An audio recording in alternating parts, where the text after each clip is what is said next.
வணக்கம், welcome to malls kitchen. இன்னைக்கு நம்ம வீடியோல சுலோன் ஸ்பெஷல் தேங்காய் சம்பல் 2 டிஃபரண்ட் டேஸ்ட்ல எப்படி பண்றதுன்னு பார்க்கலாம் வாங்க. இந்த சம்பல் மைதா ரொட்டி, சப்பாத்தி, ஆப்பம், இடியாப்பம் இது கூட எல்லாம் ரொம்ப சூப்பரா இருக்கும்.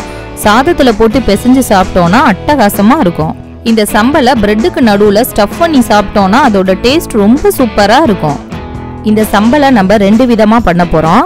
ஃபர்ஸ்ட் என்னன்னு பாத்தீங்கன்னா, அடுப்பே இல்லாம மிக்ஸியை யூஸ் பண்ணி பண்ண போறோம். அடுத்து இந்த சம்பலோட ரா ஃப்ளேவர் பிடிக்காதவங்களுக்காக இதே சம்பலை கொஞ்சம் டிஃப்ரெண்டா வதக்கி எப்படி பண்றதுன்னு பார்க்க போறோம். இந்த மாதிரி மேலும் பல வீடியோக்கள் பார்க்க சேனலை சப்ஸ்கிரைப் பண்ணிக்கோங்க. மறக்காம பெல் பட்டனை அழுத்துங்க. தேங்காய் சம்பல் செய்யறதுக்கு தேவையான பொருட்கள்: 1 கப் துருவின தேங்காய், 10 சின்ன வெங்காயம், 1 ஸ்பூன் மிளகாய் தூள், 1/2 ஸ்பூன் லெமன் ஜூஸ், உப்பு தேவையான அளவு. ஃபர்ஸ்ட் ஒரு மிக்ஸி ஜார்ல 1 கப் துருவின தேங்காய், இந்த சம்பலுக்கு தேவையான அளவு உப்பு, 1 ஸ்பூன் மிளகாய் தூள் சேர்த்து மிக்ஸில பல்ஸ்ல ஒரு 2-3 டைம் அடிச்சு எடுத்துக்கணும். அடுத்து இது கூட 10 சின்ன வெங்காயத்தை சேர்த்து பல்ஸ்ல 2 டைம் அடிச்சு எடுத்துக்கணும்.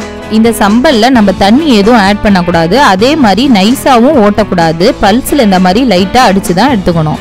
கடைசியா இது கூட 1/2 ஸ்பூன் லெமன் ஜூஸ் சேர்த்து பல்ஸ்ல 2 டைம் அடிச்சு எடுத்துக்கணும்.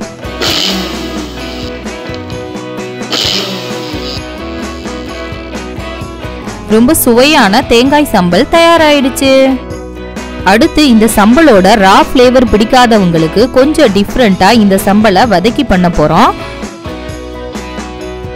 அந்த சம்பல் செய்யறதுக்கு தேவையான பொருட்கள்: 1 கப் துருவின தேங்காய், 1 சின்ன தக்காளி பொடியா கட் பண்ணிக்கணும், 10 சின்ன வெங்காயம், 1 கொத்து கருவேப்பிலை, 1 ஸ்பூன் மிளகாய் தூள், 1/4 ஸ்பூன் கடுகு, 1/4 ஸ்பூன் உளுந்தம்பருப்பு, 1 ஸ்பூன் எண்ணெய், உப்பு தேவையான அளவு.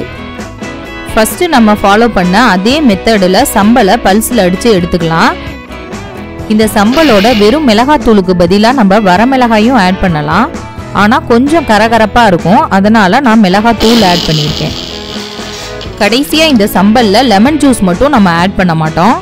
அதுக்கு பதிலாக இதை நம்ம வதக்கி எடுக்க போகிறோம்.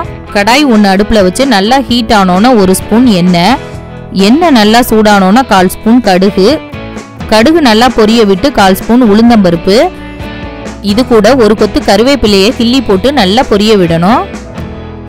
அடுத்து இது கூட நம்ம கட் பண்ணி வச்சிருக்க அந்த சின்ன தக்காளியை சேர்த்து நல்லா வதக்கி விடணும். கடைசியா இது கூட நம்ம அரைச்சு வச்சிருக்க அந்த தேங்காய் சம்பலை சேர்த்து 1 நிமிஷம் லைட்டா வதக்கி விட்டு ஸ்டவ்வை ஆஃப் பண்ணிடலாம். ரொம்ப சுவையான வதக்கி எடுத்த தேங்காய் சம்பல் தயாராயிடுச்சு. கண்டிப்பா நீங்களும் இந்த 2 டிஃப்ரெண்ட் டைப்ஸ் ஆஃப் சம்பலை ட்ரை பண்ணி பாருங்க. இந்த வீடியோ பிடிச்சிருந்தா லைக் பண்ணுங்க, மறக்காம ஷேர் பண்ணுங்க. நன்றி.